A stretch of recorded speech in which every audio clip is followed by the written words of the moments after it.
Hey everybody, welcome back to the channel. Going to take a break from the MR2 and the Cobra this week and give a much overdue update on the Gladiator. I did a 3-year ownership review last year, obviously. It has gone by real fast and I am now at the 4-year mark. My 4-year lease that I got on this truck is actually due. So it was time to make the decision if I was just going to turn it in or if I was going to keep it and move on with it and just pay it off. So I'm not going to, keep you in suspense or anything like that. I did make the decision to go ahead and buy out the lease. The residual on it was pretty good price. I love the truck. When I got it under the lease, I kind of had the plan to buy it out when all was said and done based on how much I drive. 4 years I've had it. I'm still just under 15,000 miles. It's as trimmed out as I would want it to be. There's really nothing I'm missing as far as options on the truck. So that being said, knowing that I knew its history and everything, I went ahead and signed the paperwork and got a loan to pay it off. So wasn't as good as I had hoped. My original plan was to get a loan at a pretty good rate, and it would have been pretty cost effective to do it that way. Unfortunately, in this current economy, rates have gone up, so wasn't as positive as an experience as I hoped. But either way, it was still, I think, a better option than leasing another one or buying something else. There just wasn't anything on the market I really liked as much as the Gladiator, so decided I was going to hang on to it. So that being said, now that I've covered that, I'm going to go ahead and get the camera flipped around, and I want to start going over some updates on the truck as far as some of the previous things I pointed out as far as issues, check-ins on fixes I've done, and then future plans for the truck. First thing I am going to go over as far as issues and problems and things that need to be done is my sliders here. I've brought this up in previous videos. These are the rock hard rock slides, and as you can see, the powder coat finish is like oxidizing. These are clean. I just washed this truck. You can see the ground is wet. It's actually still dripping in some spots. But these have like oxidized. The powder coat just seems like it didn't hold up. Both sides are like this, and you can actually kind of see like the rainbow haze of rust on some of the welds.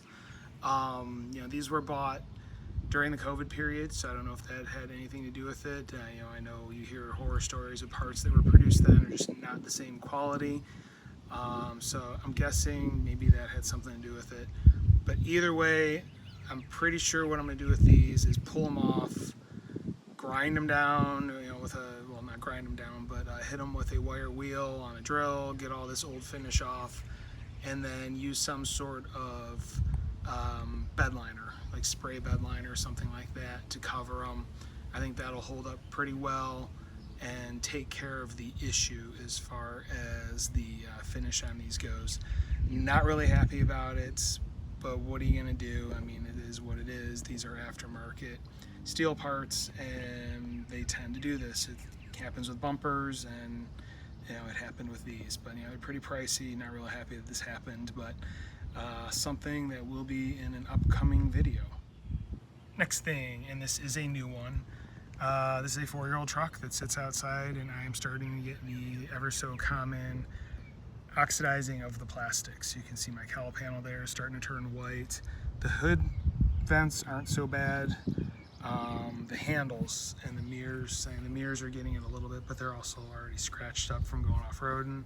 But yeah, the handles are definitely starting to whiten up, lighten up, and lose the color. So that happens with all Jeeps pretty much that sit outside. It's plastic. I can go ahead and try and hit it with a plastic restorer, see if that does anything. But yeah, that's one other thing that I'm going to address. I may, with the cowl panel at least, they sell some body colored painted ones. I think that they look pretty nice. I might do that. Have not decided. It's either going to be that, or I'm going to go ahead and just rattle can it with plastic trim paint, or just see if I can bring it back with some plastic restorer. While I'm talking about body issues, cover the next one, and this is one that's very common with these aluminum Jeeps. See those bubbles right there? That they've been there for a couple of years. It's the ones that you see right here. Very well known with these Jeeps to have the aluminum paint bubble, and I also have it right there on the hood. Thankfully, it does have a full warranty on the paint for up to 5 years. I'm at 4 now, so I am likely going to be making an appointment with my dealership. I'm going to give it a little bit longer. longer, see if anything else pops up. But yeah, I'm going to be looking into getting that painted under warranty to get those issues fixed. Next thing I want to discuss, and this is kind of common with anything that's a convertible top or whatnot, is I'm starting to notice that, like, if I go through a pressure wash type car washer, I use a pressure washer, I'm getting water that's coming in these seals here. It's just they've, probably shrunk a little bit. They've lost some of their, gumminess over time.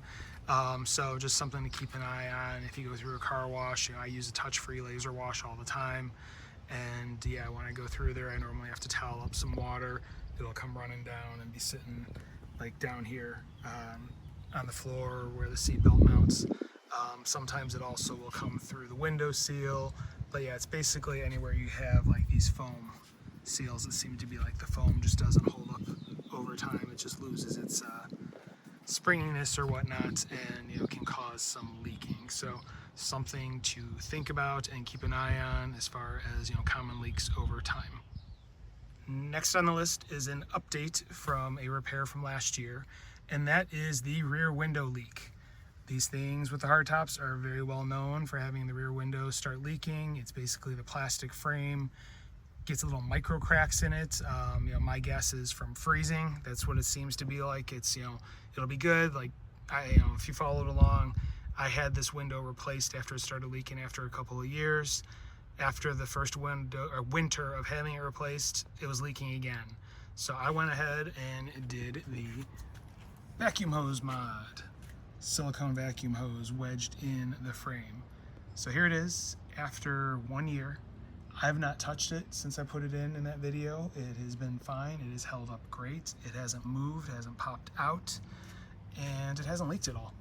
I was just going over this thing with a pressure washer. There's not a single drop inside. As you can see, the rear window was nice and clean.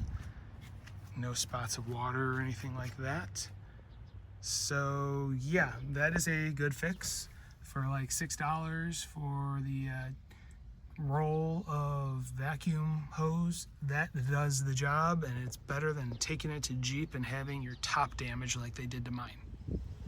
And that brings us to the upcoming videos and things to come portion. If you follow along, like I said previously, I have put a couple of different lifting blocks in this, trying to get the ride that I want, the height that I want, things like that. I've decided I want to go a little higher in the back. Right now it's pretty much dead level. Going off-roading, I actually miss having that little bit of rake. So right now I have 1.38 inch Icon spacers in the back.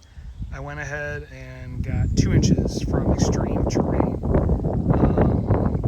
That reason was actually twofold. One, because I want to get some rake back.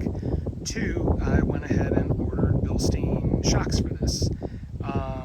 Not as big a fan as the Foxes. They've kind of gotten floaty over time. And again, this thing doesn't even have 15,000 miles on it. But I want something to firm it up a little bit. So I got some Bilsteins, and they're actually designed for a 2.5 lift in the front, which is what I currently have. And they require a minimum of a 1.5 in the back. So I had to go up a little bit anyway. So I will be installing shocks and the spacers in the back. To go along with the spacers, I went ahead and got extended rear links from Evo, because those sway bar links, it's already out of place with the 1.3. Going to a 2-inch lift, I want to make sure I have longer links just to kind of get the sway bar back to where it's supposed to be. So there'll be upcoming videos on those items. Also with the front, I went ahead and got the Mopar extended lower arms. With the 2.5 lift on this, it definitely pulls the axle back a little bit. So I got the longer arms to go ahead and swing the axle back forward just to correct the caster and pinion angle. So they are a fixed length arm, but for the money, they're a good fix for like $40 an arm. You can't really beat it. Beats going to adjustables or anything like that if you're trying to keep a good daily driver ride. So those are some upcoming things that you will see on the channel.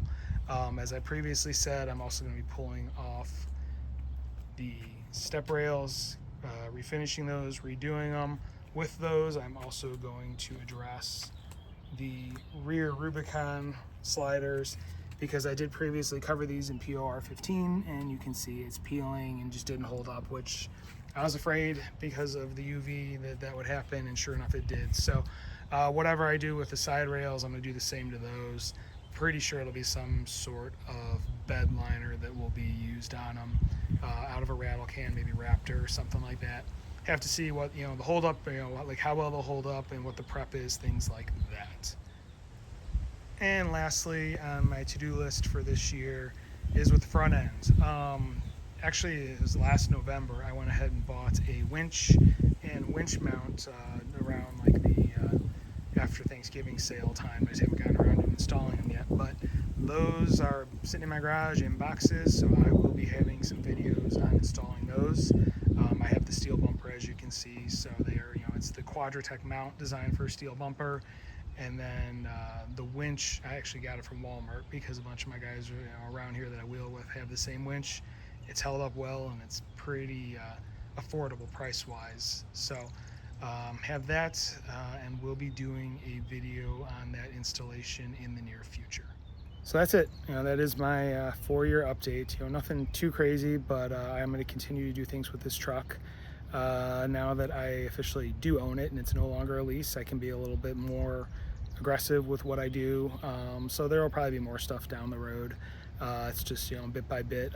If you follow my channel, I have 2 other project cars that I am dumping a lot of money into. So I do have to spread it all between 3 vehicles. And there's still a lot left to do on both the Cobra and the MR2. So, but that being said, I will have, videos on the Jeep coming out over the summer as I do some of these things. Get some more mods done and get it to where I want it to be. So if you want to follow along, go ahead, please hit like, please hit subscribe, please hit the notification bell. Subscriptions are important. I do appreciate them. It does help with the algorithm and getting my information out there. If you have any questions or comments, please leave them in the comment section. I do read them, I will review them and reply. And that being said, thank you very much for watching and have a great day.